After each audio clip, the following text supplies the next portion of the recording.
then it is my privilege to quickly introduce Charlie Clemens. The problem with Charlie is that his resume is actually so long that if you just highlighted all of the groups that he's worked for or the causes that he's supported, it would take too long. So I will give the quick summary of Charlie's life.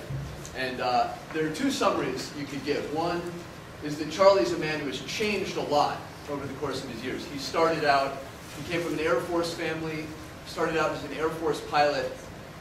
If you flash forward a few years later, he was in El Salvador working as a doctor, being bombed by some of the same planes that he used to fly, and refusing to carry a gun because even though he was in a war zone, that principle was too important to him. Or you could say that he's actually had tremendous continuity in his life. Through every stage of his life, from the Air Force to what he does now, Charlie has been a public servant. He's served many, many causes, but always he's been true to public service and to doing what he thinks is right. And that's very on point for this panel. With that, I give you Charlie Clemens. Thanks. Very happy to welcome you this evening. I'm a public health physician and a human rights activist, and I have the privilege of being the executive director of the Carr Center for Human Rights at the Kennedy School. And today, the Carr Center for Human Rights and Eckerd College hosted a day-long conference by invitation only, off the record, to ask the question, should academia be doing more for people who stand on principle and risk their careers, lose their jobs, are fired, or perhaps even risk their lives? And while we had some of the people in town that were part of that conference, we wanted to have an event for our students, and so we're grateful to the law school and the law students for co-sponsoring the organization. And I'm going to turn it over now to Gerard Russell, who is a fellow at the Carr Center for Human Rights Policy, and he'll MC for the rest of the evening.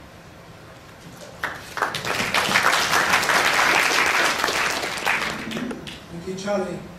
I suppose mainly at university people are learning how to progress from a position of earning relatively little to have a salary and a job that may last your whole lives, and positions of authority and influence. So tonight what is being presented and discussed with you is something a little different, which is how to do the reverse. Because the people who you're going to hear from are those who are in positions of authority, in positions of importance. Vakit Hashimov was president of Osh University in Kyrgyzstan, the youngest person in his country ever to have had such a position. Wright was a colonel in the US Army and also for 16 years a State Department official, opening embassies across the world. Darrell Van der Veld was a prosecutor at Guantanamo in 2007. He will speak about this experience and explain more.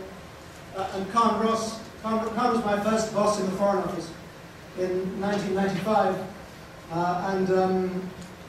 It's said that your first manager is obviously very influential in your future career, so Carne, having resigned over the Iraq War in 2004, left me with this feeling of residual guilt as I stayed in the Foreign Office for 6 years thereafter.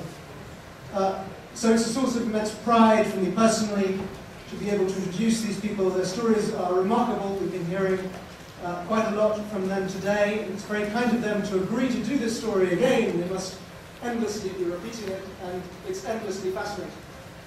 With that, I'd like to ask the panel one by one to speak for around 5 to 7 minutes, and afterwards to give you plenty of time for questions. And although we haven't agreed any order for doing so, well, let's, Becky, would you agree to start first? Lady first. All right. Well, thank you, Gerald. It's a pleasure to be here, and it's a pleasure to be with all of the people that we've had at the conference today. People that are working in civil rights, human rights, people that are protecting the rights of people who dissent from policies of our government, people who are whistleblowers. And my story is one of a whole adult life in service to the United States government. I joined the U.S. military right out of college. I was in the U.S. Army for a total of 29 years, 13 on active duty and 16 in the reserves. I retired as a colonel. I was then in the U.S. Diplomatic Corps for 16 years and served in places all over the world, from Nicaragua, Grenada, Somalia, Uzbekistan, Kyrgyzstan, Sierra Leone, Micronesia. I helped reopen the U.S. Embassy in Kabul, Afghanistan in December of 2001. And my last assignment was in Mongolia. And it was in Mongolia where I decided I could no longer serve in the State Department, that I had a fundamental disagreement with the policy of an administration. This was the 8th administration, presidential administration I'd worked under.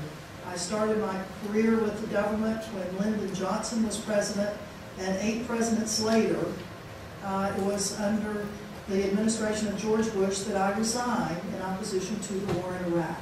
I resigned because I felt that without the authorization of the UN Security Council, that the decision to invade and occupy Iraq, an oil-rich Arab Muslim country that had not attacked the United States, and where weapons of mass destruction were looked for, were not found, I was not going to be a part of that policy.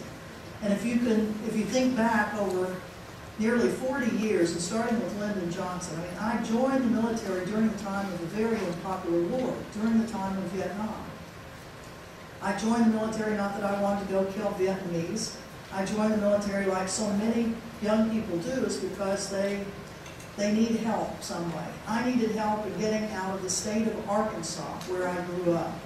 And that's why I joined the military, to get out of Arkansas. But I stayed in the military, and then I joined another government service. So it was, I've been a part of the government for long, long, long decades, and I've been a part of policies that other people had resigned over. If you look back over that whole range of time from the Vietnam War, where we had people that were on at the conference today, that they were people who were in the military and then got out on principles of conscience. I mean, they were challenging U.S. policies in Vietnam, and yet I joined during that time and stayed in. And if you think about policies of Central America, of the U.S. Funding the Contras, I mean, there was a lot of controversy during the nearly 3.5 decades I was in the Foreign Service, and yet I didn't resign. So I guess one of my points in the brief time to explain what each of us have done and why we did it is that you never know when your conscience is going to get you. You never know, how you can compartmentalize a lot of your life. You can understand that you're in an organization that may be doing things that some people don't like, but you can find something in that organization that you can go ahead and work on. And that's the way I did for all of these jobs. I found jobs in the government that I could feel proud of, that I didn't feel like I was harming anyone, and yet at that same time there were overarching policies of administrations that other people were resigning over, and that people were hitting the streets, that they were protesting, and yet I stayed in the government. During those times there were very young people like you all, just out of college or just out of high school, who had said to our government, and which administration, it doesn't really matter. It's that there are issues that people decide they can't support and be in the government. And young people who have challenged them and have gone to prison. And yet I stayed in the government. But it was at an old age, really. I was, I can't even remember, 56 or 57 when I finally resigned. So I was kind of late in life in coming to grips with this decision of resigning on principle, resigning over an issue. So no matter how old you are, how young you are, don't be surprised when someday, in some situation, whether you're in business or whether you're working with the government or working with an NGO, that you too may find that some issue that you think, I can't be a part of this, I can't go along with this. And you may be one of the only people. There were only 3 of us that resigned in opposition to the war in Iraq. Only 3 of us in the U.S. government that did. And one of the common things that we talk about today is the loneliness, the isolation that you feel when you resign. When you're one of the only ones And yet the whole government was going to war. And there are 3 people going, wait, I don't think we should. Except there were more than that. There were millions of people on the street. Millions of people saying, don't do this, don't do this. But within the governmental structure, there were only 3 of us. So don't be surprised when you too, at some stage of your life, are going to be faced with that situation of what should I do? So good luck to you on that. Thank you.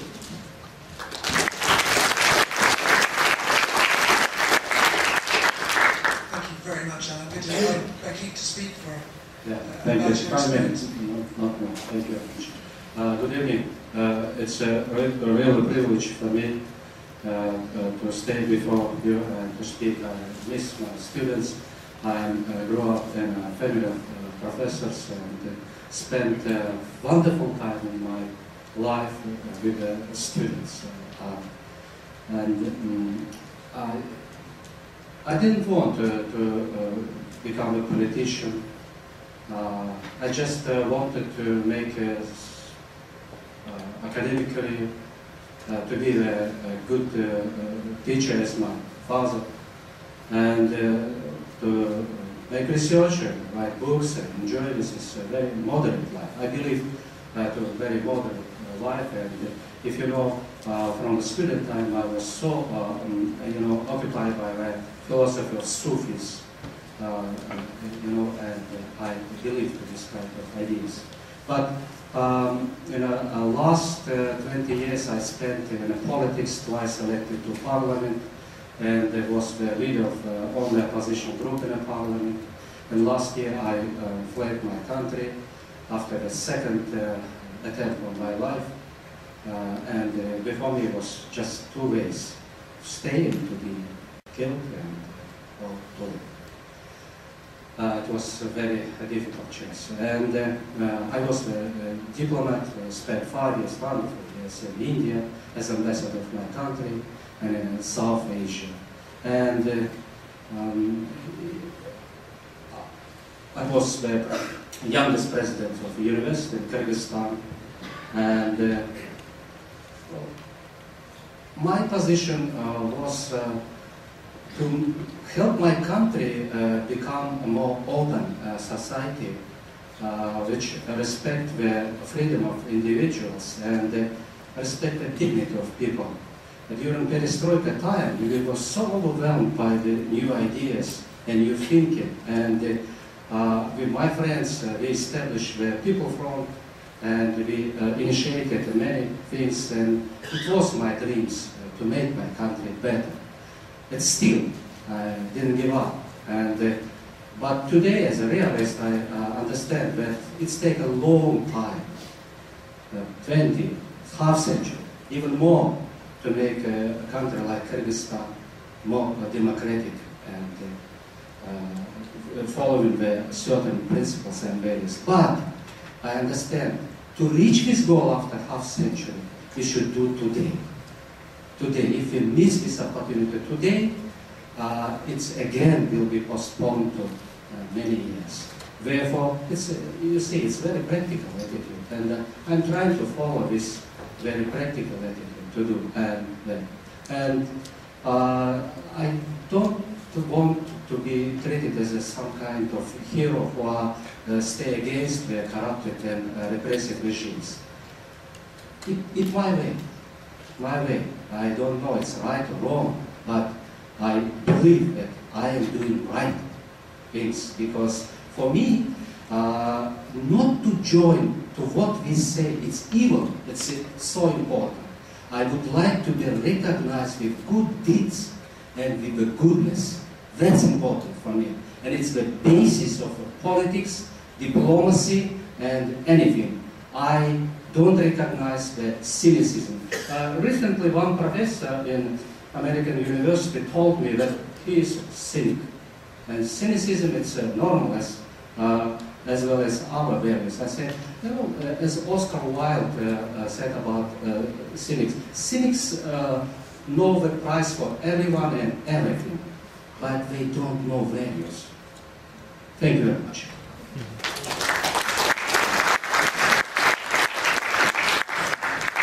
I'll remain seated. which is the position I've been in just about all day. So why change? Colonel Wright is correct that you may find yourself in a moral dilemma 20 years from now that you'll have to resolve. And it's my guess that if this moral dilemma arises, it'll be when you're a prosecutor at Guantanamo 20 years from now. Because after all, the president did order it closed a year after he was inaugurated on January 20th, 2008. And I think he's about to meet his deadline. I'm not sure. There are conflicting reports about that. You can see that I've been talking all day. The one good thing about going next to last is that I don't have to follow Carr, who's got a rapier wit that he's used on several people, and so I would just ask at the end of this that you not turn it on me, my friend. But my name is Gerard Vandevelde. In 2001, I was a senior deputy attorney general in Erie, Pennsylvania, which is my wife's hometown. Is there anybody from Erie here? Has anybody ever heard of Erie, Pennsylvania? That's what I thought. Yeah, wherever I go, I'm surrounded by confreres, confederates, and friends. But in November 2001, I was also in the Army Reserve, and I was called up and sent to Bosnia to work on a task force that had as its ostensible purpose the capture of persons indicted for war crimes in former Yugoslavia. In reality, and this has been published and it's not classified so I can talk about it, every military unit after September 2001 took on a counterterrorism mission. And one of our missions was to monitor the Muslim population in Bosnia and specifically to capture any we suspected had been affiliated with Al-Qaeda. And as it turns out, we, through the assistance of what we call another government agency or other government agency, I'll let you guess what that government agency is because it would be indiscreet of me to say, the CIA. We identified 6 Algerians who had gone to Bosnia during the Bosnian Civil War to fight jihad, to protect the Muslim population there. And through a series of events, I guess that's a neutral way to describe it, they had been taken into custody by the Bosnians, and we being the Americans, the coalition forces, did take custody of them, and they were among the first to go to the newly created prison at Guantanamo. The so-called Algerian 6, one of whom was Lakhdar Boumediene. And if you've studied constitutional law, I don't know if anyone here is in that phase or is past that phase. If you're like me, you took constitutional law, took the exam, and then forgot everything except for the First Amendment. But that was the case. Mr. Boumediene's case was the one that tested whether or not the U.S. Constitution, and specifically the right of habeas corpus, applied to detainees at Guantanamo. And as it turns out, of the 6 Algerians that we helped capture and send to Guantanamo, all but one was ultimately repatriated, maybe not sent back to Bosnia, but resettled from Guantanamo. So as early as 2001, I was making big mistakes in the global war on terror. One of them does remain. That was a joke. Yes, I gave a speech one time. My father happened to be in the audience, and he came up to me afterwards and he said, "Daryl, whatever you do in the future, don't tell jokes." I never listened to my dad in the first place. Why should I start now? So, after 2001, and after I finished my service in Bosnia, I subsequently went on to serve in the Horn of Africa. Again, that was a mission, counterterrorism mission. That's no secret at all. And then I served a year in Iraq from 2005 to 2006. And when I was in Iraq, I served in 2 places. One was in the British sector, multinational division southeast, which is located or headquartered in Basra.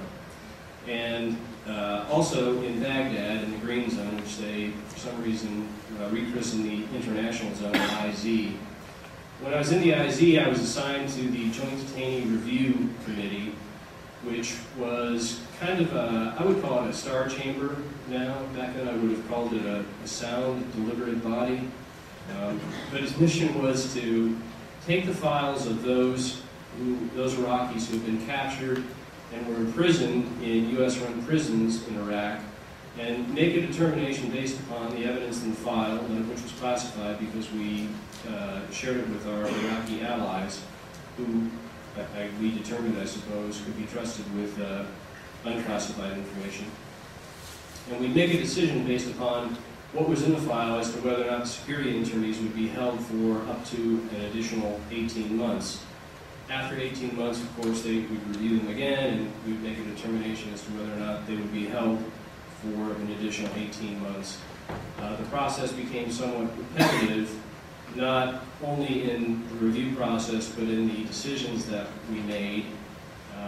The Iraqi word for 18 months is montage, which sounds French, and it has something to do with photographs. There, in that room, in the Embassy Palace in Iraq, it meant that the person upon whom we were passing judgment, which is in effect what we did, would serve an additional 18 months in custody.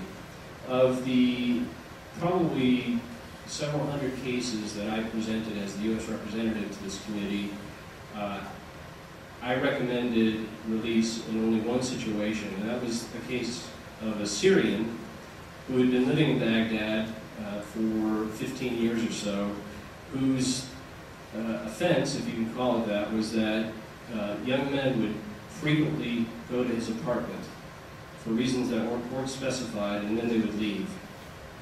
And it became clear to me as I went through the file that he had nothing to do with the security situation in Iraq and everything to do with the cultural differences that I'll say that, I was going to say enlightened countries, I'll say that the West doesn't share with Iraq. He was, obviously gay, and so I recommended that he be released, and for the very first time, the Iraqis didn't heed my advice, and down came the word montage. So his name was put on a list that I was supposed to present to the Iraqi Prime Minister, who at the time was Ibrahim al-Jafari. Somehow his name didn't make it onto the list that ultimately got presented to the President, to the Prime Minister. I don't know how that happened. And if anybody asks me, I'll take the fifth on that one. And I know there are lawyers here who will back me up on that. So from there, I returned to my civilian life in Erie, Pennsylvania, working as a Deputy Attorney General, as a prosecutor, which I'd done for 20 years. But based upon my experiences in Iraq, and in particular my time in M&D Southeast, this British sector, where our mission was to try to reduce the number of attacks on U.S. convoys that traveled up the main supply route, and where, frankly, some of my comrades had been killed. I was called up to go to Guantanamo as a prosecutor. And in May of 2007, I went there, and my frame of mind at that point, as you might imagine, I'm not trying to defend it, I'm simply recounting it at this point, was that I wanted to secure as many convictions as possible. And I wanted to see that whoever I prosecuted and convicted received the maximum punishment possible, even if that meant the death penalty. And what I discovered when I got there was not that after 6 years of holding detainees in custody, I don't refer to them as detainees, by the way, because that implies a kind of finitude. They're prisoners to me. I discovered that what should have been a careful collection and collation of the evidence into prosecution packages that would allow me as the prosecutor to fulfill my duties under the Manual for Military Commissions and what is understood and accepted under international law as an obligation on the part of the prosecution to turn over to the defense exculpatory or mitigating evidence. The case in the United States, of course, is Brady versus Maryland. That hadn't been accomplished. Specifically, I was given a file and a case against someone who had been captured when he was 15 or 16 years old, an Afghan named Mohammed Jawad. Mr. Jawad grew up on the frontier between Pakistan and Afghanistan, ethnically he was Pashtun, if I'm pronouncing that correctly. And the borders, as you probably already know, between Pakistan and Afghanistan exist on paper, but in reality it's nothing more than a road that leads from one country to the other. There's no real demarcation. The allegations against Gerard were that he had been recruited by a group that the U.S. State Department later designated a terrorist organization, Hezbollah-e-Islami Gulbuddin, named after Hekmatyar Gulbuddin, somebody the United States had supported in the war, well, when he was fighting against the Soviets in the 80s.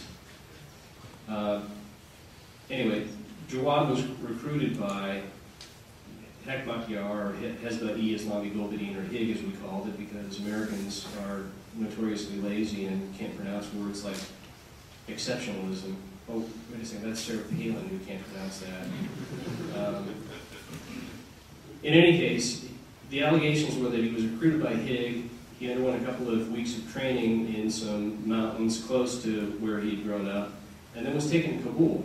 And there he was given a couple of grenades, one of which he was alleged to have tossed in the back of a Soviet-era Jeep being driven by a U.S. Special Forces soldier, along with a Special Forces soldier as a passenger, and their Afghan interpreter was sitting in the back. There was no back window, and so the grenade went through the back of this Waz, this Jeep, landed in the center console and exploded, and gravely wounded, but didn't kill, the two U.S. soldiers or the Afghan interpreter. Now, you can imagine my reaction when I saw this file and I saw the evidence that was collected in this file, all of which had been declassified. I was outraged. I was angry. I wanted revenge. I wanted to put this person in prison for as long as I possibly could. And so that's how I went about my task. The first thing I decided to do was go over to Afghanistan and videotape the witnesses who claimed to have seen this attack. I did that not because I was all that interested in securing what the true facts were, because after all, I knew what they were. This would be just a way of preserving them in case something happened to the Afghan witnesses and they their statements couldn't be introduced at trial, or for whatever reason they might be unwilling to travel to Guantanamo, which actually happened to be the case. None of them, if you can believe this, wanted to get on a plane and go to Guantanamo. Despite my assurances that we'd send it back. So I went over there with the defense lawyer, and what I found when I took these videotaped depositions was that the statements that I'd been given, which had been taken by a U.S. Army CID, Criminal Investigation Division investigator, turned out to be not completely accurate. In fact, the witnesses, who were Afghan National Police officers or members of the Afghan military force, which became the Afghan National Army, as you might expect, if you've been a prosecutor for a while, began to embellish their stories, and suddenly they morphed. Yes, that's the term I use. They morphed from being witnesses to the event to actually taking part in his apprehension. And I'll never forget one of the police officers, who was rather large sized for an Afghan, about 5'11" or so, said he was a judo master, and that as soon as he heard the grenade going off, he ran over and he personally took down Muhammad Jawad, who was 15 or 16 at the time, and prevented him by that act from reaching into his shalwar kameez and producing another grenade, which he would presumably then use to continue his attack. So I began to have my first doubts about the case. You know, I did know obviously that witnesses, their recollections change, they differ, witnesses embellish over time, you know, their accounts of events, but I still believe the basic core of what had happened. And so we returned to Guantanamo, and there for the first time I came into contact with the defendant, Muhammad Jawad. By that time he'd been in custody for 6 years. He did not in the least resemble the 15 or 16-year-old that he was when he was first apprehended by coalition forces. And he was very angry. And he, in this first court appearance, said he had been tortured at Bagram Air Base, which is close to Kabul, and that's where all prisoners were taken initially before they were transferred to Guantanamo. He said he'd been tortured there, that he'd been mistreated when he was at Guantanamo, and he went on a desk-pounding tirade. Well, what did I do? Of course, I got up and I denounced him. I said he was a liar, that he was taking a page from the Al-Qaeda playbook, although obviously I knew he was never a member of Al-Qaeda, by trying to cover up his confessions and his actions by claiming torture, falsely claiming torture. Well, after that court appearance, which ended rather abruptly when Mr. Gerard refused to continue to participate, I returned to the prosecution offices, which paradoxically, or quizzically, I guess you would say, were located in Crystal City, Virginia, near D.C.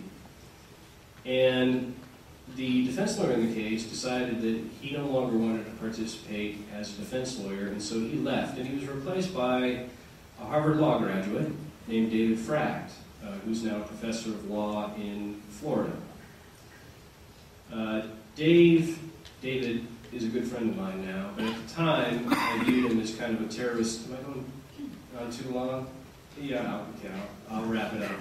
I ended up quitting, and then the Army took punitive action against me. You want maybe a little more explanation with that? All right. Through David's efforts on his client's behalf, I began to realize that all the evidence hadn't been turned over, that Mr. Jawad had been telling the truth when he said he had been mistreated at Bagram. In fact, he'd been hooded, shackled, and while in that condition, slapped, thrown downstairs. When he was at Guantanamo, he was subject to the frequent flyer program, as it was known, which meant that he was deprived of his sleep by being awakened every 2 hours and moved from cell to cell for no reason other than, that I could discern, other than sadism. Well, I know you know how to pronounce that. No, I'm just kidding. Sadism. I know I shouldn't tell jokes.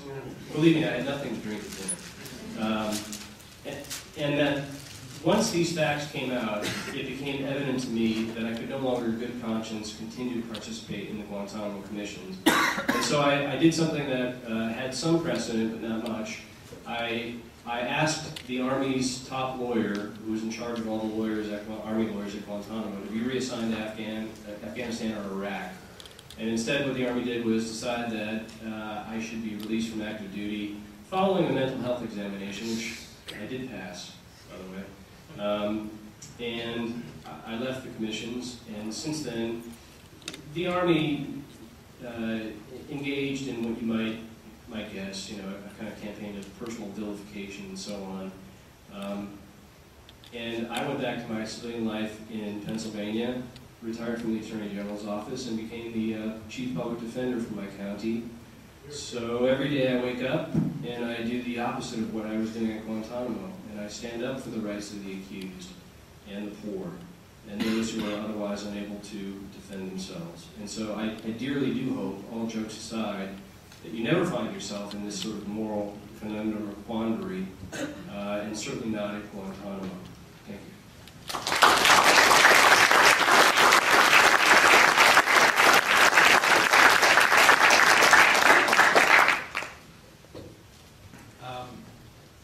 My colleagues here know that I'm very hostile to the cultural notion of the whistleblower or dissenter as some kind of heroic or romantic figure.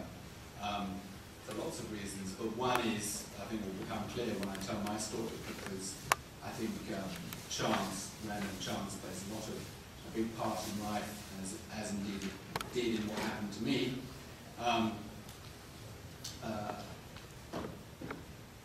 It began in 1989 when I joined the British Foreign Service. That was a decision of chance. I was wanting to be a fighter pilot when I was a little boy.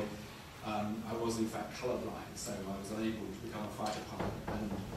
And instead of that, I chose to pursue a career in the Foreign Office, partly because my parents thought I would never be clever enough to get into the diplomatic service. When I was about 12, I remember saying to my father, Daddy, I want to be a diplomat. And my father turned to me and said, Carne, you have to be very clever to become a diplomat. And thus was my ambition sealed. I joined in 1989. I worked on various things, the Middle East peace process, where I was Gerard's first boss. I served in Afghanistan after the invasion. I was, for a while, the speechwriter to the British Foreign Secretary. And their two-chance was to play its part, because I was Foreign Secretary for one, I was speechwriter for one Foreign Secretary, and then another took over from a different political party. He didn't like my speeches and fired me.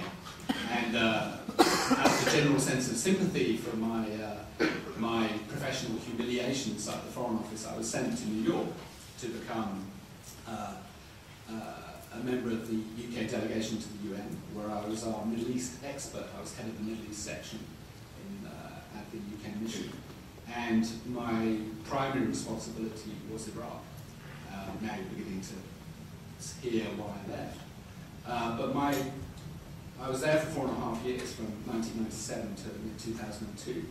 And the main thing that I did there was negotiate Security Council resolutions on weapons inspections.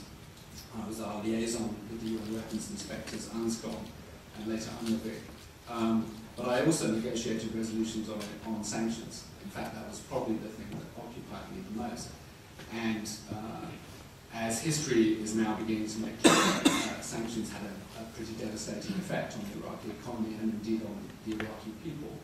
And I was very much part of that exercise. Indeed, I was a very robust defender of US-UK UN sanctions on Iraq, to the extent that I acquired a kind of reputation at the UN Security Council as a fairly vicious Rottweiler in defending my country's policy.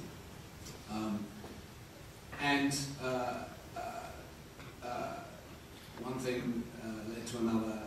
I was in New York during 9/11. I left the mission in 2002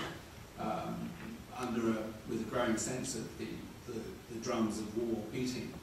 I took a sabbatical from the Foreign Office and attended a university in New York as the war built up and eventually led to the invasion. And before the invasion, I drafted various resignation letters to my Foreign Secretary, which I didn't send. My resignation letters I wrote because from my work I knew that the claim that Iraq had posed a threat to its neighbours or to the Allies was not true. I had attended many US-UK bilaterals on Iraq at the State Department or the Foreign Office in London, which we'd often begun by declaring our assessment of the Iraqi threat, the measure of our policy of containment of Iraq. And invariably our assessment was that containment had been successful. Iraq was not a threat. And indeed I took part in drafting the overall assessments of my government called Joint Intelligence Committee assessments.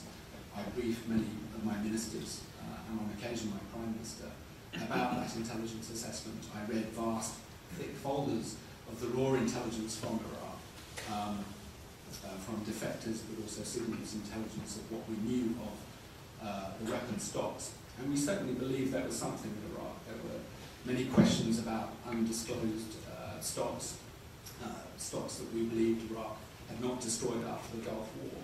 But nothing in those assessments or the intelligence suggested that Iraq had anything like enough weapons to constitute a threat. So when the war took place, and my Prime Minister and my colleagues in the Foreign Office began with great vehemence to declare that Iraq was a threat, and indeed one of the last things I'd done in my posting was to take part in the drafting of what became known as the Number 10 dossier, which is a fairly infamous document in Britain, because it sets out in rather elaborate and exaggerated detail why Iraq is a threat, or was a threat. And before the war took place, I considered resigning, and I couldn't believe that my government was doing this. I really was in a state of kind of disbelief, very painful disbelief. I was just kind of I just couldn't accept it. And I drafted letter after letter trying to articulate my feelings. But I didn't send them. And I didn't send them for a very good reason. And this is another reason why I resist the romantic, heroic narrative, which was because I was afraid. And I was afraid because I thought if I put my hand up and said, this is not true, this war is premised on a falsehood, I would be somehow destroyed. I somehow kind of intuitively felt this. I didn't have any threats against me or anything like this. But intuitively I felt that if I did this, something would be done to me. It wasn't like I thought that, you know, I would be shot or something like that. But I felt that somehow I would be crushed. And so I didn't do it. I kept my counsel. And instead of going back to the Foreign Office, which I was due to do, I decided to take a secondment to the UN in Kosovo, which I then began to do. And whilst I was in Kosovo, two things happened. One was that a story played out, a very tragic story played out in Britain concerning a friend of mine who'd been one of the leading British weapons scientists with whom I worked very closely for many years. He and I had made presentations to other members of the UN Security Council on what we thought was our assessment of WMD. And most of you probably know this story, it's very familiar in Britain, but David Kelly was revealed as the source for a background briefing to a journalist which stated that that dossier, which he and I had both worked on, was exaggerated. The journalist used the word sexed up, which is not the word that David would have used. Anyway, David was outed by his ministry and was then roundly humiliated by the government, which he'd served loyally for many years. And Tony Blair's press spokesman described him as a low-level official who didn't know what he was talking about. They ridiculed him and they demeaned him, and it was made clear to him that he would never work again in his professional field, which was biological weapons. And he was probably the world's leading expert in biological weapons at this point. He'd led more inspections in Iraq than anybody else. He led many inspections to dismantle Russia's biological weapons program. Anyway, as a result of all of this pressure, David committed suicide, an event which appalled me and appalls me to this day. And I was terribly shocked. But one thing that his suicide meant was that I realised that government and public in Britain were inoculated against destroying the next person who put their hand up. I realised that if I was to make public my objections, what I knew, that I would not be destroyed because they'd already destroyed David. And an opportunity arose shortly thereafter. The first British official inquiry into the war was announced. The head of the British Civil Service sent a memo to all of us who'd worked on Iraq, saying if you have things to say to this inquiry, please do so. And still being a coward, I submitted my testimony in secret to this inquiry. My testimony laid out in great detail what I knew about the intelligence on WMD, what I also knew about the alternatives to war. I believe very strongly to this day that there were very available policy alternatives to the war, which were not even considered, let alone pursued. And also that my belief that the war was illegal in terms of the Security Council resolutions, many of which myself I drafted and negotiated, including those delineating the terms under which the inspectors would go back into Iraq.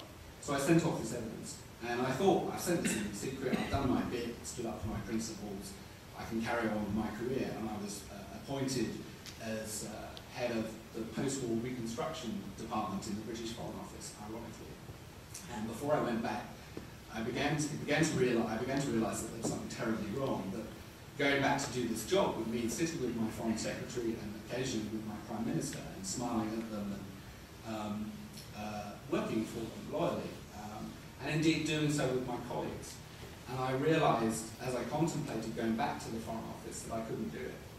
There's a scene in the movie The Insider where Al Pacino, playing Will Bergman, the CBS reporter, says to his bosses at CBS who betrayed him in not supporting this program that he wanted to make, he said, something's broken, I had to leave, something's broken. And that really resonated for me. I just felt something's broken. I can't go on. And that realization forced me to a decision I had really resisted for a very long time. And I finally sat at my computer at the UN in Kosovo and sent a letter to my foreign secretary, which very simply said, I'm leaving the Foreign Office and here's the reasons attached. And I attached my evidence, my secret evidence to this inquiry.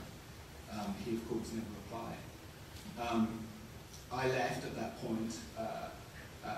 I had no job, I had no income for the next year. Took me a long time to reconstruct a kind of professional career for myself. But in 2007, with the help of a couple of friends in the British Parliament, we arranged and engineered that a parliamentary committee would ask me for my evidence. That my evidence had remained secret because lawyers had told me that if I had made it public, I'd be prosecuted under the Official Secrets Act, which is a very draconian piece of legislation in Britain. Anyway, in 2007, the evidence was requested from me by this committee. I gave them the evidence. It was published shortly thereafter. It was headline news in Britain. Several papers devoted several pages to it. The British Prime Minister, the former British Prime Minister, John Major, said that this revelation showed that a full public inquiry into the war was necessary. And that public inquiry is now taking place, and I testified to it a few months ago. We can talk later about the inadequacies of that process, but it is now happening in contrast to this country where I'm afraid it's not. Anyway, a long story to say that chance and circumstance had as much to do with this story, and indeed cowardice had as much to do with these stories as heroism. And one can draw what lessons one wishes from that. But I do feel very strongly that it's important to avoid putting dissenters and whistleblowers on some kind of pedestal. Because I think we all feel very strongly that we're just very ordinary people. I feel personally I did as much bad as I've done good, probably much more bad. I think what I did on Iraq sanctions caused far greater human suffering than even the war. And that's what I did, and I didn't resign out of that. And it's important to realise that, the moral ambiguities of the individuals concerned, that they're not morally pure. Because I think it's a path that should be more available to people and more considered more as a mainstream thing to do, rather than an extreme act of romantic objection, which is the way it's sometimes portrayed.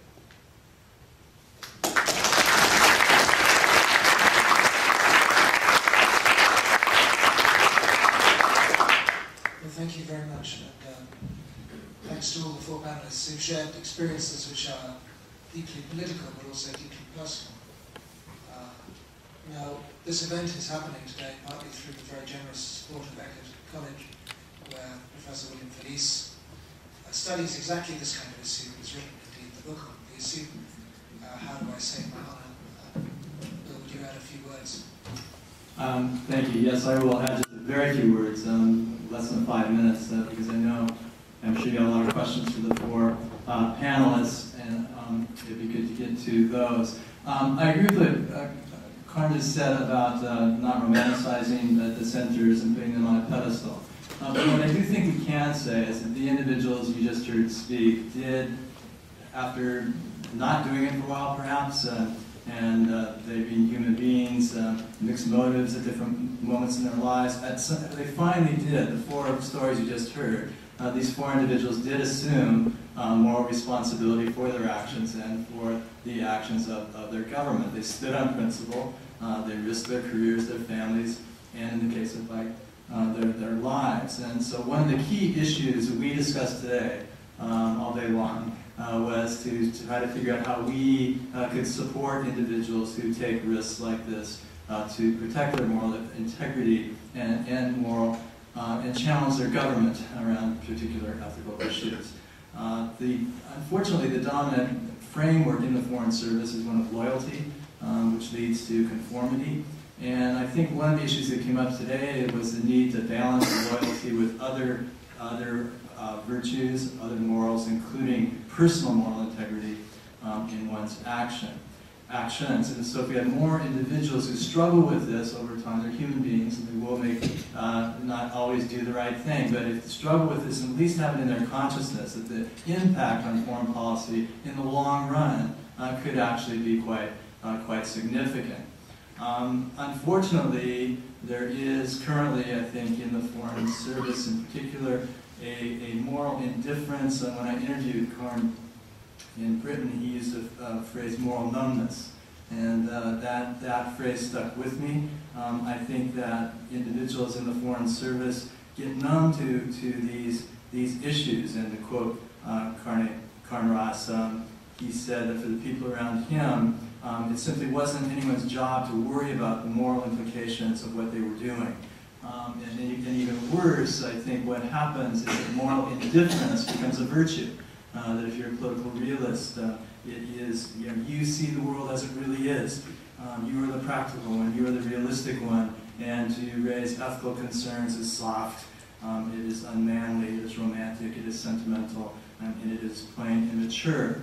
And so I think what that led to during the run-up for the war in Iraq, for example, and during the Vietnam years, was that dozens, if not hundreds, of Foreign Service officers felt personal conflicts inside themselves about what was happening, but because of this moral numbness, it wasn't their responsibility, and even Colin Powell pushed off moral responsibility to President Bush, and he refused to accept any responsibility for himself. He was just a functionary carrying out a job in the government. That as long as that's the case, I think that ill-conceived crusades, ill-conceived wars won't be checked, and it is a deficit in our democracy. The way to strengthen our democracy then is to have Foreign Service officers who take this responsibility, challenge governments on these ethical principles.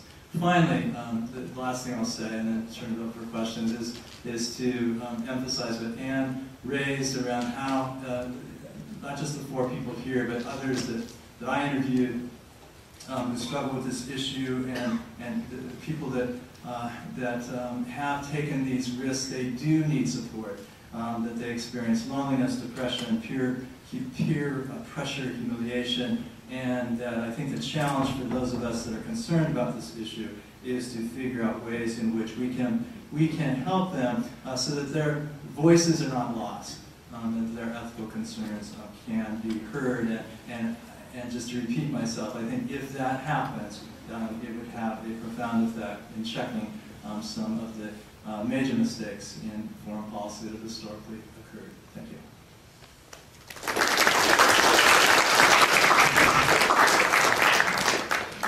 Thank you very much. And I had no job, I had no income for the next year. Took me a long time to reconstruct a kind of professional career for myself. But in 2007, with the help of a couple of friends in the British Parliament, we arranged and engineered that a parliamentary committee would ask me for my evidence. That my evidence had remained secret because lawyers had told me that if I had made it public, I'd be prosecuted under the Official Secrets Act, which is a very draconian piece of legislation in Britain. Anyway, in 2007, the evidence was requested from me by this committee. I gave them the evidence. It was published shortly thereafter. It was headline news in Britain. Several papers devoted several pages to it. The British Prime Minister, the former British Prime Minister John Major, said that this revelation showed that a full public inquiry into the war was necessary. And that public inquiry is now taking place, and I testified to it a few months ago. We can talk later about the inadequacies of that process, but it is now happening in contrast to this country where I'm afraid it's not. Anyway, a long story to say that chance and circumstance had as much to do with this story, and indeed cowardice had as much to do with these stories as heroism. And one can draw what lessons one wishes from that.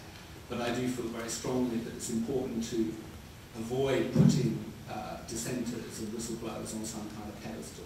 Because I think we all feel very strongly that we're just very ordinary people. I feel personally I did as much bad as I've done good, probably much more bad. I think what I did on Iraq sanctions caused far greater human suffering than even the war. And that's what I did, and I didn't resign over that. And it's important to realise that, the moral ambiguities of the individuals concerned, that they're not morally pure, because I think it's a path that should be more available to people and more considered more as a mainstream thing to do, even, rather than an extreme act of romantic objection, which is the way it's sometimes portrayed.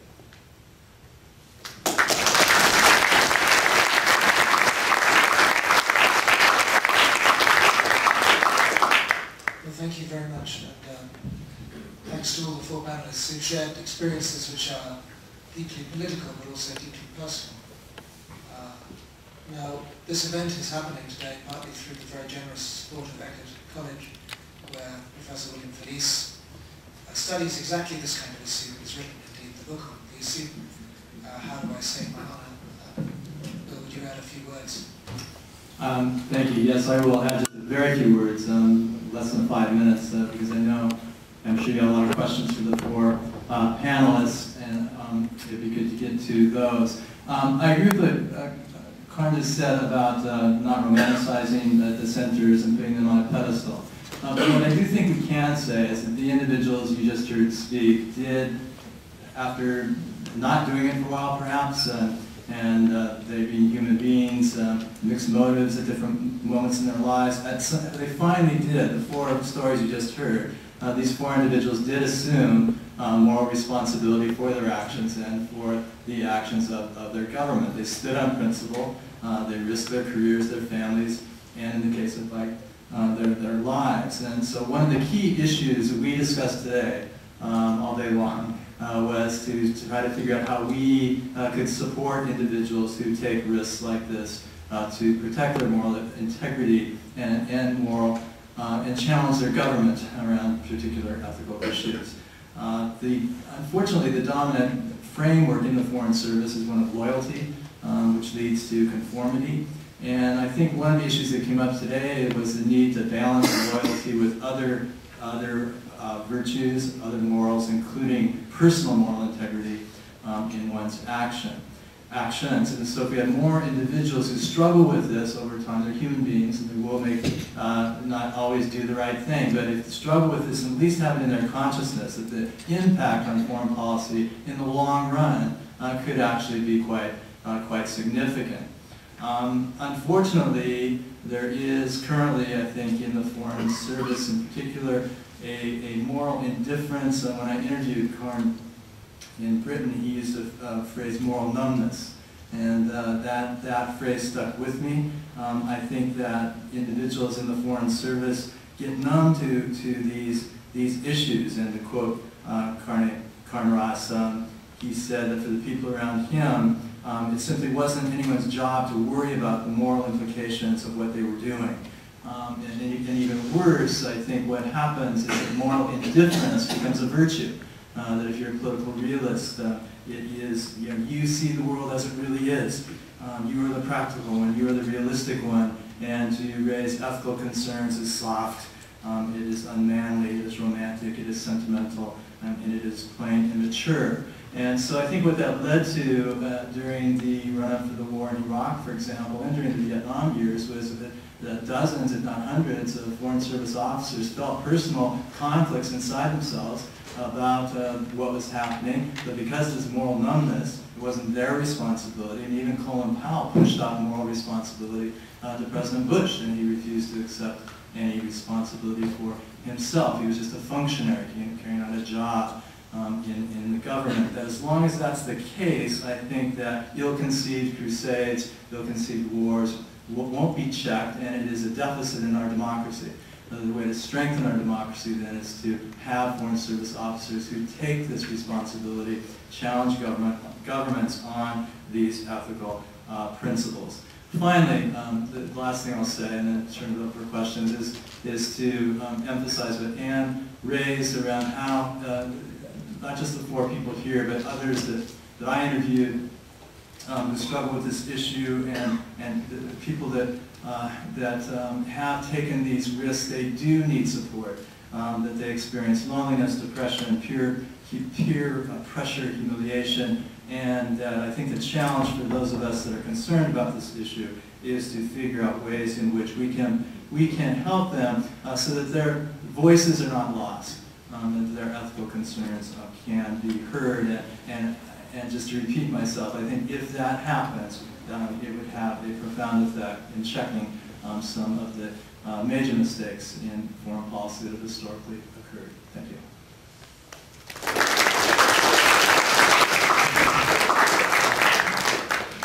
Thank you very much. Yeah, I'd like people to comment on the recent WikiLeaks information and the huge punishing attacks that are going for Bradley Manning and Julian Assange, and what people can do to support these people who I think are doing such invaluable and important work for all of us. Why don't I start? Since I'm going to take the contrarian view, which is the leaking of classified information is wrong. It's illegal. It's information to which somebody's been entrusted, and so it involves necessarily a breach of trust. And no matter what the motivation is, the fact is that it can't be reconciled with promises that one has made or with U.S. law. And in the case of these most recent leaks, not only is it embarrassing, it also jeopardizes sources and methods, in other words, human lives. And so I would condemn, actually, these leaks, no matter the kind of secondhand pleasure I might take in seeing certain figures in the government embarrassed by them. I don't think it's right. I guess I feel like any questions, panel, like a political debate. Let's have at least one person in favour. Yeah. Well, I would say, you know, that the whole issue of what the government does, and particularly when the government is doing things that are wrongful and illegal, those are the types of things that I'm very concerned about. And when there is information that is being held in the secret depths of our government things, you know, and particularly on government abuse of power, criminal acts, I think those things ought to be revealed to us. I don't want that being done in my name, and not that all of those, I mean, the trove of stuff that's come out, I mean, it's incredible how much. And it brings to mind, what the hell is the government doing? I mean, supposedly it's to protect its own secrets. But when you, and a fascinating part of this whole thing is, how did this leak take place? It took place when the State Department gave away the farm to the Department of Defense. When all of a sudden, under the Rumsfeld administration, I guess the Bush administration called it, Rumsfeld, in creating another mega intelligence agency, somehow convinced the State Department to allow State Department cables to go on to an internet facility that the Defense Department has called the SIPRNet, where over, well, some accounts say over 2 million more people now have access to that, to include a very young private who was an intel analyst. I'd say the government needs to clean up its act if it wants to protect its own secrets. But then the other question is, who leaked the 3 cables of the American ambassador in Afghanistan, the 3 very important cables that were about his view on whether or not there should be an increase in military involvement in Afghanistan. It wasn't that little kid, Bradley Manning, I don't think. So, I guess I'll stop with that. I think it's fair to feel very ambivalent about what's happened. It's an extraordinary event, and diplomacy will never be the same again, partly because I think the presumption that diplomats can, that what they say to each other, if it's recorded, will be kept secret. That presumption is over. That died this week, and that will have extraordinary long-term effects. I personally think that it's not right to leak things. I'm with Darryl on this. I think you should resign. If you disagree with your government, you should resign and then make a fuss about it or whatever. But I don't think it's right to just leak. And I think neither WikiLeaks nor the State Department can say what the effects of these leaks will be. They are so massive. WikiLeaks can have absolutely no confidence that harm won't come of it. I think harm certainly will come of it, but the State Department is equally can be challenged. I don't think it's necessarily clear that US lives or US troops will be endangered by it. I just think there will be many, many effects from this, and they are basically unpredictable. My point, first, do not rush to conclusions, because we are today dealing with the rapid reactions of both sides, and many sides to this wickedness. But I think WikiLeaks information has impact for broader issues, and it will change, in my opinion, many things. Therefore, it's time to think. Second, WikiLeaks is an indication of that something wrong inside of this system, and instead of thinking how to crush them, it's better to think what's going wrong inside of this system. Unless anybody else wants to add on that, I recognize Charles from Boston. Yes. Here's a microphone, Joe. Oh, yeah, sorry. Charles Cogan. This is a question for Mr. Ross. I've always had the notion that if Tony Blair had vigorously opposed the war in Iraq, there never would have been a war in Iraq. Now, not everybody will agree with me, but a significant number of British and Americans would agree with this. I've written about this. I've listened to his memoirs on tape as Blair. It's still a mystery to me. What you were right in there with him? Did he lead the pack? Was he egged on by Alistair Campbell or others? Was it due to his religious convictions? How did he reason this incredibly protectist decision that he made? Well, it's not a great mystery. He's testified about it at great length. He testified to the Chilcot inquiry. He spoke for about 6 hours. I watched all of it. God help me. He believes that Iraq was a danger, that even if it wasn't a contemporary danger, that it would become a danger in the future. In that part, he's right. Unfortunately, it's not what he said at the time. Because what he said at the time, and he made his official say, was that Iraq is an immediate danger now. He's rather changed his position since then. I'm not at all sure it's true that the US would not have done it without the UK. From my understanding, the US asked the UK to participate at the Bush-Blair level. Blair made clear that he would only do so if it was done through the UN. This, in fact, led to the line about the WMD and indeed the legality. But the US made clear on several occasions to the UK that it was prepared to go alone if necessary. There's a question right here. So, actually, you both had your hands up. We'll take one and then we'll go ahead. This question, too, is for Mr. Ross. I've been interested in your organization, Independent Diplomat, for some time, just as a casual observer without knowing your own history.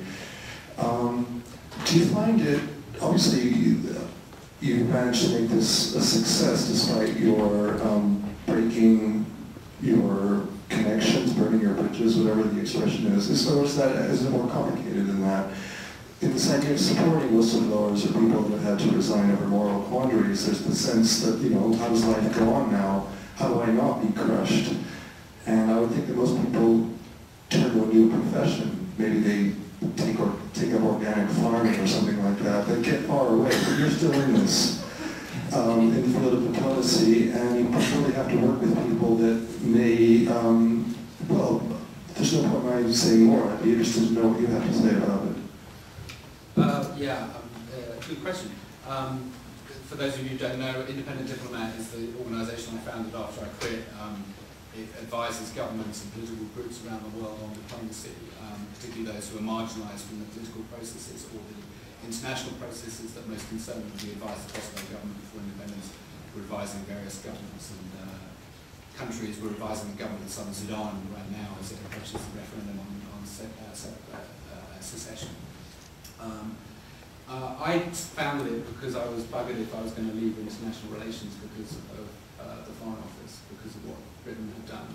I loved international relations. It was my métier. I didn't want to leave it.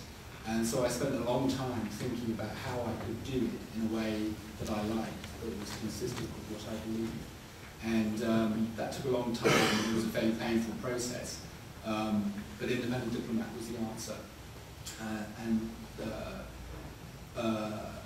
How people have received it, at first I thought conventional diplomats would be very hostile to me and to independent diplomat. In fact, that's wrong, because I think a lot of diplomats are very concerned about the nature of the system. And there's a lot of sympathy among diplomats for what they're trying to do.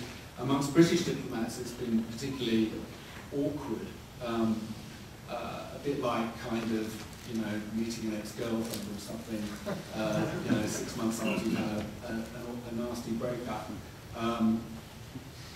And at first it was pretty bad. I mean, there was a lot of very nasty things said about me when I left. But over time, I think people have accepted that my account of things is the true one. And that's of course made it easier. And the culmination of this happened just a few weeks ago, actually. We were with the delegation of the Sudan People's Liberation Army at the UN Security Council, my third delegation that I've attended the UN Security Council with. And the meeting was chaired by William Hague, the British Foreign Secretary, and he had a big collection of officials with him.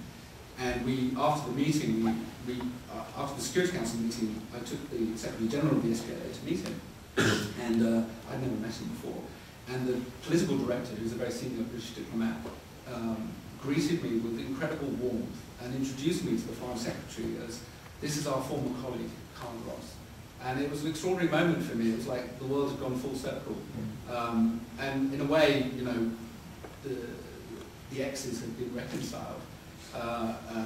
Though there's still a lot of lingering poison in the system, not least the poison I feel. I feel very bitter and angry still, 6 years later, about what happened. Not least because there's not really been any proper accounting of it. And it's a hard thing to watch the people I joined with, my friends in the Foreign Office, now become senior ambassadors with their Rolls Royces and secure pension plans. And that's hard to see. It's not, I don't envy them, because I love what I do, and it's a brilliant thing, and I adore it. And I adore it far more than anything I ever did for the Foreign Office. But it's still hard to see that. Thanks, and thanks for a couple of harrowing tales. To answer the question that this panel was introduced with, what can universities do more, I would say, oh yeah. And I think, for starters, it would be heartening if as many people were as eager to come to hear you all as were undoubtedly pressing in to worship at the feet of Condoleezza Rice these last 3 days, who was giving the ironically named Du Bois lectures, I gather. That all is a very disappointing reality to me when I think about this university. I was troubled a little bit about the answer to the question about WikiLeaks. I also want to ask about WikiLeaks a little bit, and it's related to some of the things that have already been said by some of the people on the panel. I wonder then, would we condemn Dan Ellsberg, who broke the law, copied things on Hilliard Street, just a few blocks from here, from the Pentagon Papers, classified documents. When governments lie to their own people, principally, this is the argument that's been made by a number of people, that the real target for the lies isn't a foreign government, but it's the American people. When that's the case, doesn't it behoove people to reveal the truth that the government wants to withhold from us? It's not just, I think it's more, in some cases I really think it's a duty to reveal the truth to the American people. Two now more specific questions. The WikiLeaks stuff apparently includes, and I think this is what Mr. Ross was alluding to, information that the inquiry that's underway, the British inquiry, has been arranged so that certain things aren't going to be revealed. I haven't had a chance to read in detail what is in WikiLeaks that is relevant to that, but that was the impression I got, that there's information in part of what has been in the documents about how the British reassured the American government not to worry, that the inquiry is not going to get into areas that might be embarrassing. I don't know if that's true, if I got it accurately. The second thing is, one of the ways in which Mr. Ashange, if that's the correct pronunciation, is being and they're attempting to bring him down, has to do with sexual allegations. And it's very interesting to me that this is the same technique, and it doesn't mean that there isn't some evidence for some misbehavior on his part, misdemeanors, maybe even criminal conduct. But it's the same thing that was used to bring down Scott Ritter when on the eve of the invasion of Iraq, when previously leaked sealed documents in a court in upstate New York were released. So I'd be interested to hear what any of the panelists think about the ways in which allegations, which may even have some truth to them about people's sexual conduct, are used to undermine the credibility of whistleblowers and truth tellers. Let me answer this. Should I just tell you, Carl, what the reference was? A senior MOD official called Day is quoted in cables as telling an official at the American embassy that your interests will be protected. That's quoted in the inquiry. That's extraordinary. I didn't know that. I think when we're talking about things like WikiLeaks, resignations, wars, we have to get really, really careful about how we use terms and what we're talking about. I think WikiLeaks is substantially different from what Daniel Ellsberg did. Daniel Ellsberg copied the Pentagon Papers, which was a secret investigation into the Vietnam War, which showed that people were being lied to, that the war was going far worse than the American people were being told. This is not the case with WikiLeaks. WikiLeaks has released 250,000 telegrams about everything. I'm sure some dishonesty will be revealed in it, but this is a much broader political point that WikiLeaks is trying to make in a very blunt and crude way. I would entirely agree with the need for more transparency. Far too much in diplomacy is secret. I do not agree that this is the right way to do it. And I think people of reason should be very careful about how we allocate our loyalties in supporting these cases. And we should be extremely rigorous in the moral standards that we apply. As for sexual misconduct charges against Julian Assange, I don't know anything about that. I do know about Scott Ritter. Scott Ritter is not a heroic whistleblower. I used to work with Scott when he was at UNSCOM. Scott left UNSCOM in, I can't remember, 2001, something like that.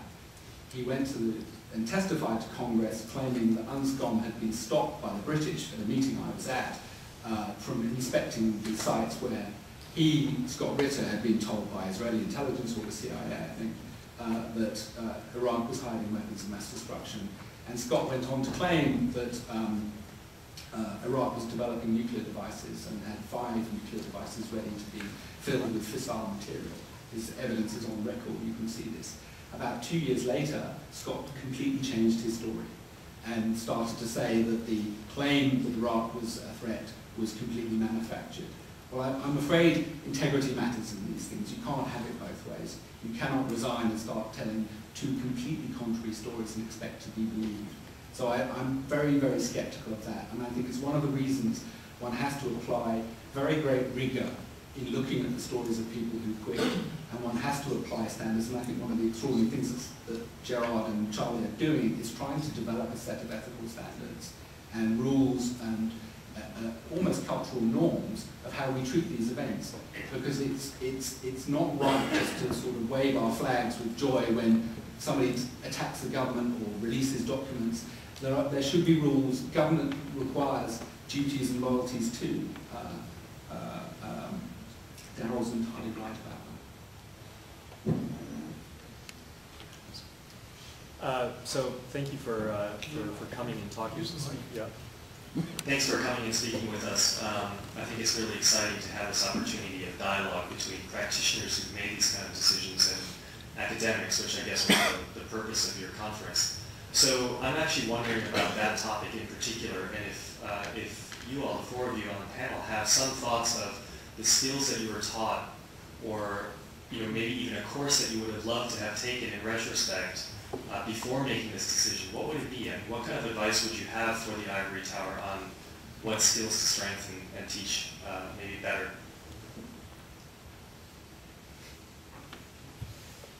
Well, I think it would be helpful, just a course on ethics, a course on the role of, ethics and conscience. and maybe not just to government service, but your whole life. I mean, whether you work for corporations, whether you work for government. It's also instructive that very few government organizations actually have those types of classes and courses within their own structure. I frequently get this kind of question, and when I'm talking with the students, used to say that in your life ahead, you will be in a numerous situation that you have to make choice. But what kind of choice you make is depend on you. For instance, I always try to listen my conscience. I would like to be harmony with what I believe, with my conscience. That's important. But how is conscience, inside of me, how it's appeared? I don't. But I do believe there is certain values, and one of them is not to join to evil. That's important. I don't think you can teach it, and I think it's a mistake to believe that this is some kind of package that you can introduce into people's lives. I think it's about a much broader challenge of changing the conception of the way we think about our lives and our role as individuals and indeed of government. And it's about renegotiating that in a way that gives much greater prominence to values of integrity and honesty rather than other things. And it's easy to say, it's enormously difficult to do, but one should look at that challenge in the eye and not think that there's an easy way through it, because I don't think there is. I might add that today there were 3 professors in our midst, one who teaches really ethical decision-making in the business school, one in the Kinney School, and one in the law school. And while I don't think you can kind of teach people to be ethical, I think that the courses help you go through some ethical dilemmas that others have gone through and see how they handle them, and are kind of an exercise in moral reasoning. And I think that's how you learn to be ethical. 40 years ago, April 30th, I refused to fly any further missions in Vietnam in support of the invasion of Cambodia. I had taken the State Department in on a top secret mission to Cambodia in January. I was told it was a diplomatic mission, and later I was told that it was actually the CIA arranging coups so that Lon Nol would take power 6 weeks later, and 6 weeks later we would invade Cambodia. And both of those things happened to my great surprise, and then 6 weeks later as a C-130 pilot, I was flying 12 missions to the border of Cambodia to take soldiers there. And at the end of the day, I decided I would not take part in any of this any further. I'm convinced that the reason that I was able to do that is because of the honor and ethics training I had at the Air Force Academy. It was my formation that really helped me to make that decision. So while we can't teach people to be ethical, we did lots of case studies at the Air Force Academy looking at ethical dilemmas and looking at moral dilemmas, and I think those can be helpful. So I encourage you to take courses like that. 42 years ago, I was a Harvard undergraduate and resigned from the Navy. And I actually think there were some courses that were very useful. Stanley Hoffman and Michael Walzer had courses here. And as I was going through those dilemmas, I found reading about Algerian officers in the Algerian War and their refusal to torture people and to deal with whether the means precludes the ends that you were searching for. Reading Camus.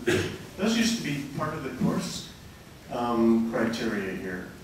And I remember, especially Michael Walzer and unjust war issues and things, that people took those and it really helped give a framework to think through those things. And Stanley Hoffman taught a course called War. Side 112, I'll never forget it, because 1 week was War and Literature, where you read War and Peace, Homage to Catalonia, and the Play, all in 1 week. So I would disagree a little bit. I think that, especially reading about historical experiences, you find that many people have gone through these issues before, and that and some of these issues have been faced not only in complex war, and a lot of times we were talking about military conflicts, but a number of us have also faced these things in corporations, etc. And there are case studies and histories that help you think through these things and give you a framework. Good. We've got about just over 5 minutes. What I'm going to do is take roughly 3 questions and then let the panel answer all of them. Lady at the back there, please. Yes, I was just to build on the question about our society and what sorts of things could additionally be offered at universities, perhaps. The news media, I think we're seeing a lot of concentration in the news media now, which makes it difficult to get out independent information. And I'm not sure exactly how that's all going to settle out, but that's one thing that is kind of worse in the background, where you used to be able to go to the news media and present information. Now a lot of it's happening through the blogosphere, but there's sort of a shakeout there about whether that's going to be considered with the same standing that a major news media article might have had in the past. So that's kind of a question for anyone on the panel who might want to comment on other kinds of institutions or other methods of getting information out that might legitimately need to get out. Thank you. Lady at the back. Thank you very much all for your really inspirational words. I was just wondering, I'm a law student, so it's a question to do with that, but to what extent do you think the language of law and humanitarian law, and the fact that using words like legitimate force or proportionate force distances us from value judgments and kind of ethical and political considerations, to what extent do you think that sort of language is ultimately responsible for the fact that people can have moral illness and can distance themselves from moral judgments? Yes, we've heard a lot of talk about America and the West. The gentleman from Kyrgyzstan is with us. Can you tell us how this dilemma is being manifest in the same way in that part of the world, because many of the common people are having to make decisions like this in simple levels. And can you tell us about, in your cultural context area, about this issue and what you've seen from other fellows and from the common people and from the influence of Sufism that you mentioned in that society where you come from, please? You can feel free to answer any of the 3 questions. Yes, please. Thank you for this question. I think that people in all countries common in their attitude to values.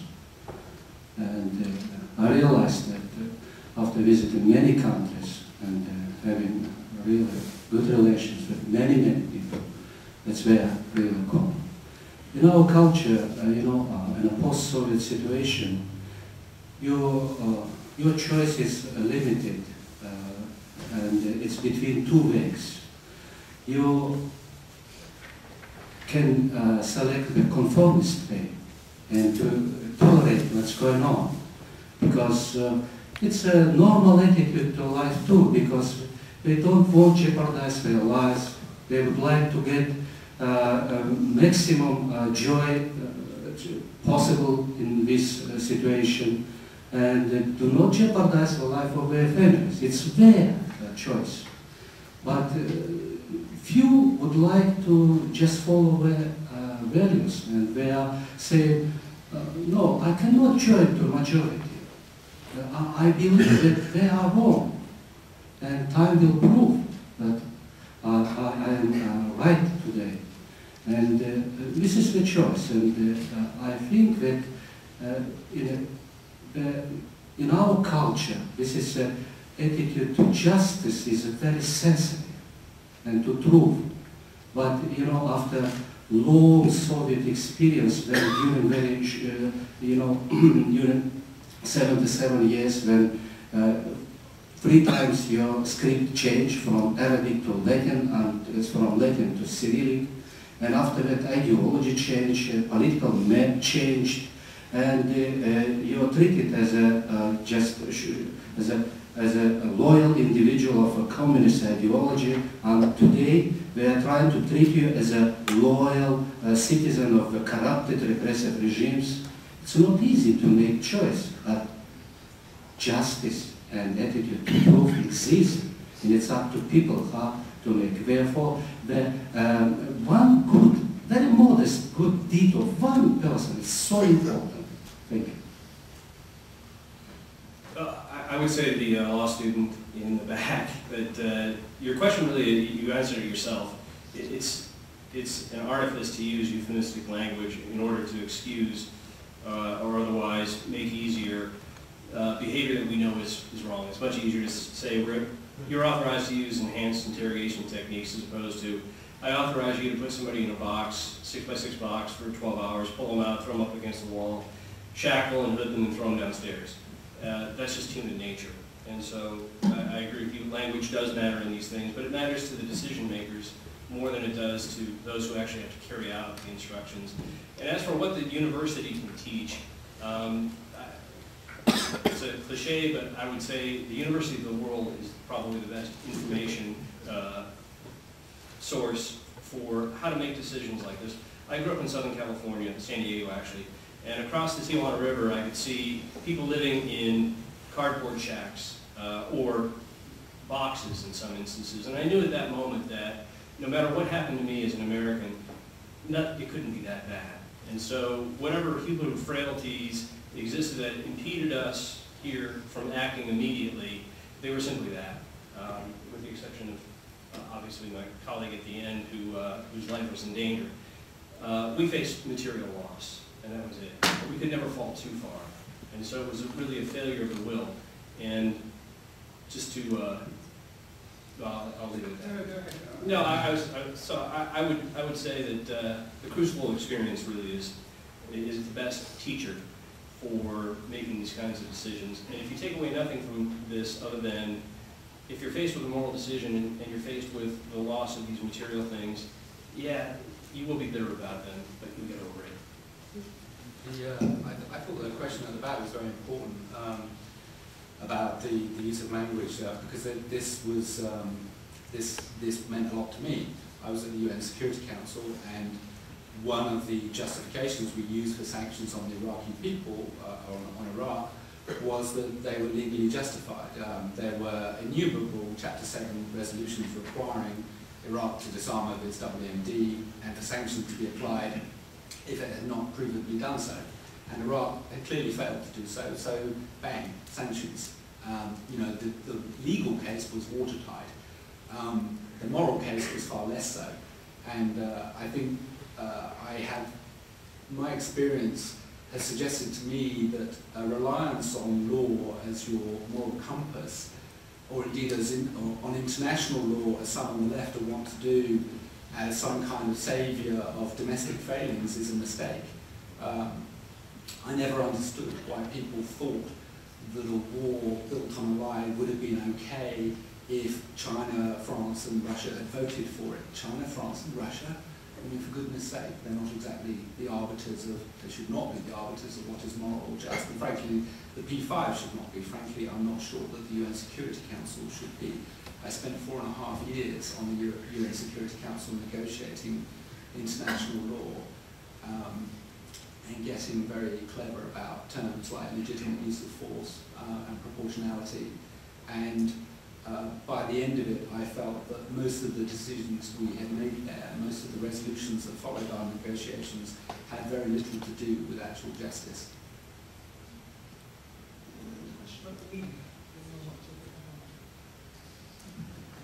Yeah, I'd say the media's failed us miserably, and whatever we could do to recover from it, and the blogs and various online sites, and the credibility of some of them are a little dicey at times, but we really are depending on non-commercial media for so much of the information that we have now, and it's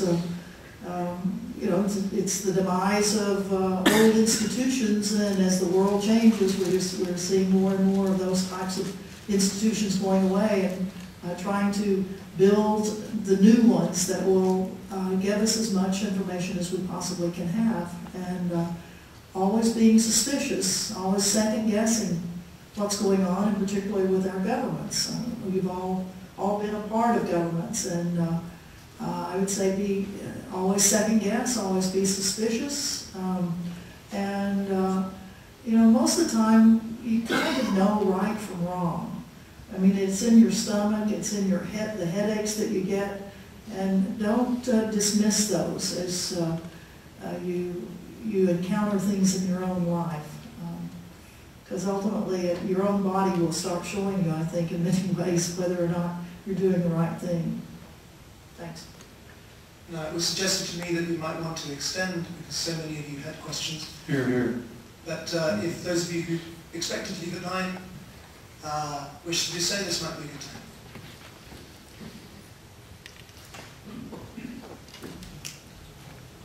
Let's see, how about everyone who wants to ask a question? Let's just see how many there are, and let's make it 5, 6, 7, 8, quite a lot. Let's see what we can try and do in 10 minutes. Let's try and take 3 questions at a time again. Yes, please. I'm sorry, my friend, I've forgotten your name, although I should know it because you've met me. Yes. Microphone, please. Push the button on at the mic. Okay. Thanks for giving me the opportunity to ask a question. I wanted to get back to the WikiLeaks issue. I mean, on one hand, there's the need to expose stuff when governments are lying to people, and that's a very important need. On the other hand, as some of the speakers have pointed out, the leaks have complicated things too much in the sense that observations that diplomats make to each other in private, I mean, leaking all that can make it very hard for people to operate in the future. So keeping these two considerations together, my question is, what's the right way or what's the best way to expose governments that lie to people when you are, let's say you're in possession of a large number of documents? How would you go about exposing lies as well as keeping those other considerations in mind when the governments do lie and the mainstream media does not ask enough critical questions? Thank you. Thank you. Let's take a second question. And I'm just looking kind of around, as I tend to forget, in the white jacket. Thank you. And maybe good because it may tie a little bit into the previous question as well. But I think both the discussion and some of the questions raised what to my mind is the core or the crux of the issue in deciding whether to stand on principle and to support or to condemn the people who do. And that's the difference between, let's say, the whistleblower and somebody who perhaps does it for whatever other reasons. And by whistleblower, I'm thinking somebody who exposes corruption or lies or things that are absolutely unjustifiable, versus somebody like maybe the WikiLeaks, for whom, you know, Brad Manning, for instance, in my mind, is regarded more as a traitor than anybody who stands on principle. The same with Julian Assange. And so the question, although in their own minds they may think that they're doing it on principle.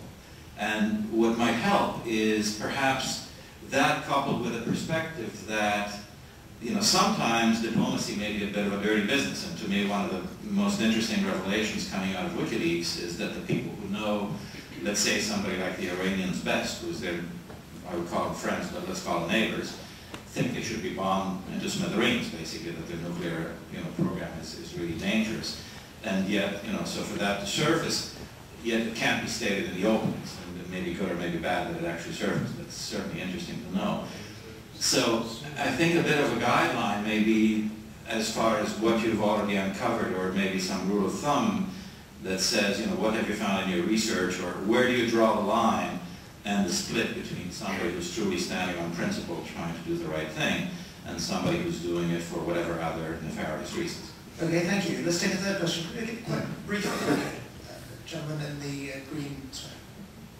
Hello, can you hear this? Push the button. Okay. Mr. Ross, you came to your understanding of the extraordinarily harmful effects of the Iraqi sanctions rather late. A couple of people that understood it at the time were the special rapporteurs, the UN rapporteurs in Iraq, Dennis Halliday and Hans von Sponek, who both themselves resigned in protest over the humanitarian effects of those sanctions. In your Chilcot inquiry testimony this summer, you mentioned the parallels between the Iraqi sanctions and the Gaza blockade. And do you wish that you would pay greater attention to the devastating, almost genocidal effects of those sanctions at the time you resigned yourself? And would you urge anyone in the government in London or Washington today to also resign in protest over the Gaza blockade that's having, on its own scale, similar effects? I'll take that one first. The short answer is yes, I should have resigned, and I feel ashamed that I didn't. The second question is, I don't think people should resign over the Gaza blockade, because it's not, British diplomats who are doing it, it's Israel who's doing it. And it's, I don't think it's, I think it's a completely different thing when the UK was vigorously defending sanctions and indeed had drafted many of the resolutions that enforced them. I'll just pick up on the Gaza blockade. I certainly think U.S. diplomats ought to be resigning over it. And one of the great things about resignation is that once you get out of government, you can do what you damn well please. And I was on the last Gaza flotilla that challenged that blockade, and will be on the next Gaza flotilla that will challenge it in March. So there's life after government.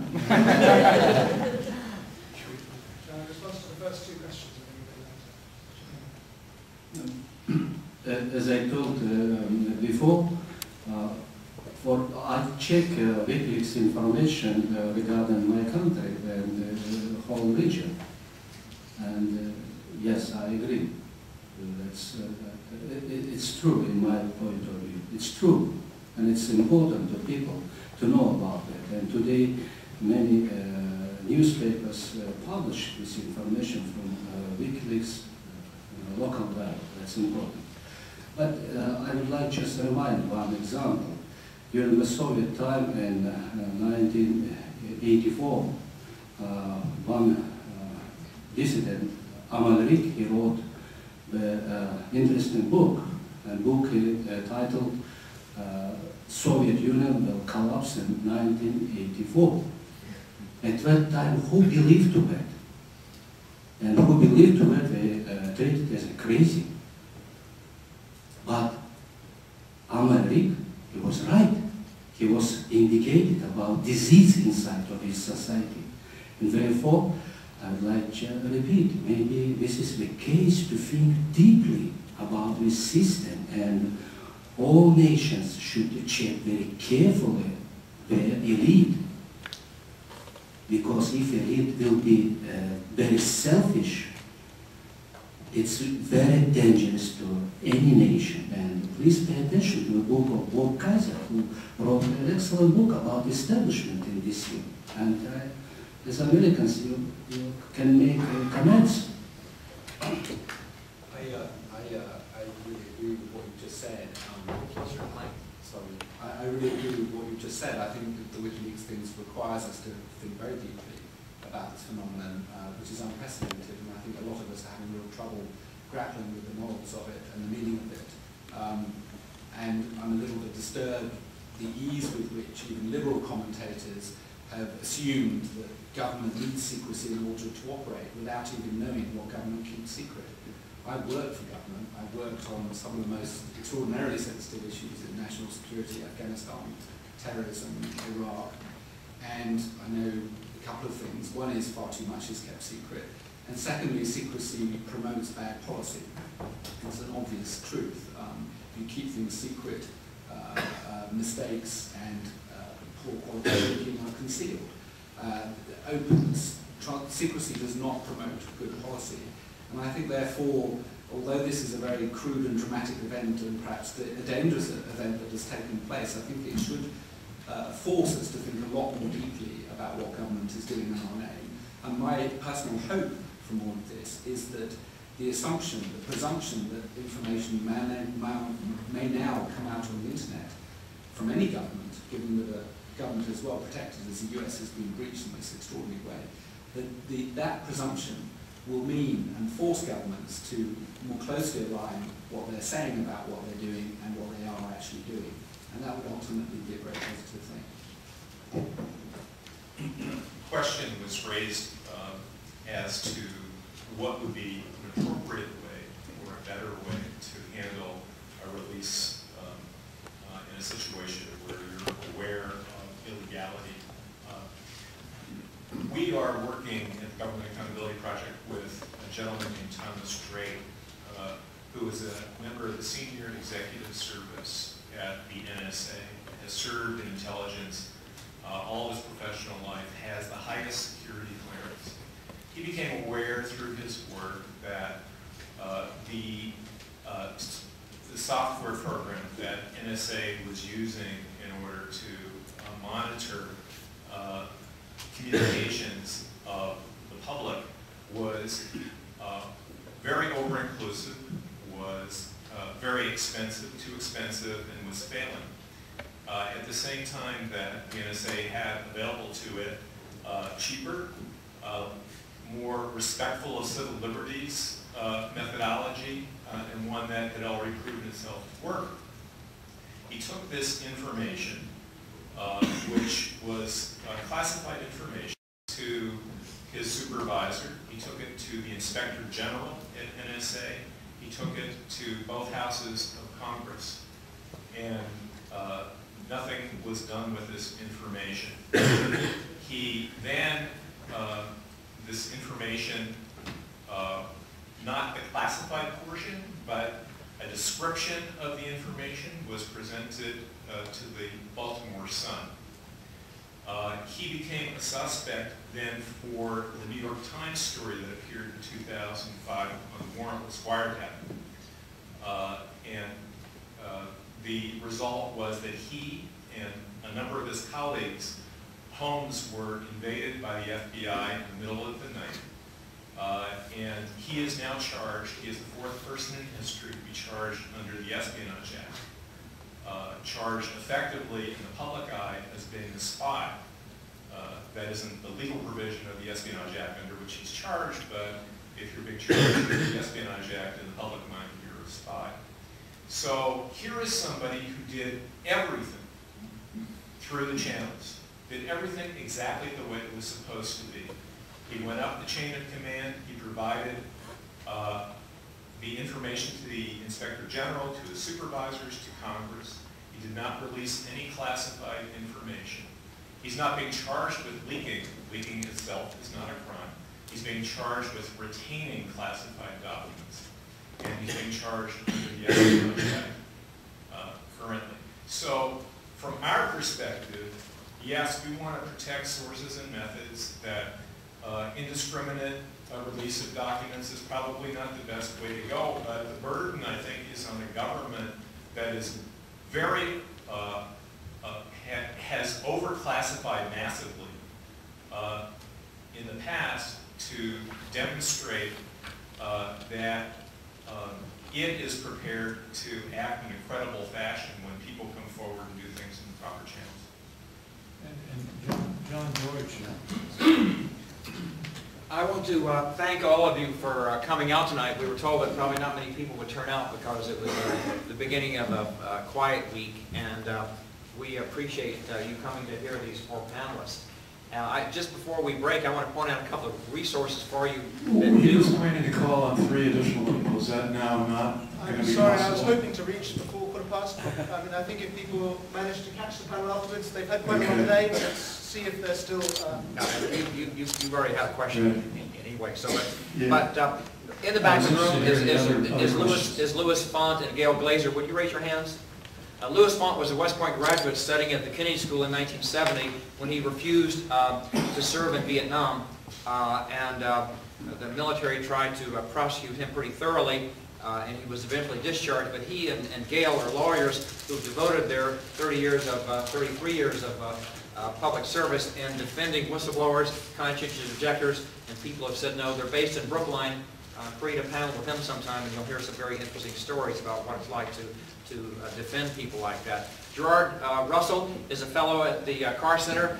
He'll probably be there another 6 months, and so certainly you can take advantage of him as a presence. Mark Cohen directs the Government Accountability Project. He said earlier tonight that they like to accept interns down there. He's a lawyer himself, so a good place to intern and serve with an organization that defends whistleblowers for our profession. And I want to thank everyone who helped organize this event, and Sam, the law students who helped sponsor it and get us this facility and get the invitation and word out to all of you. I'm sure that the panelists would be happy to answer a few more questions in person if you want to ask them, but you've been very patient, and thank you again.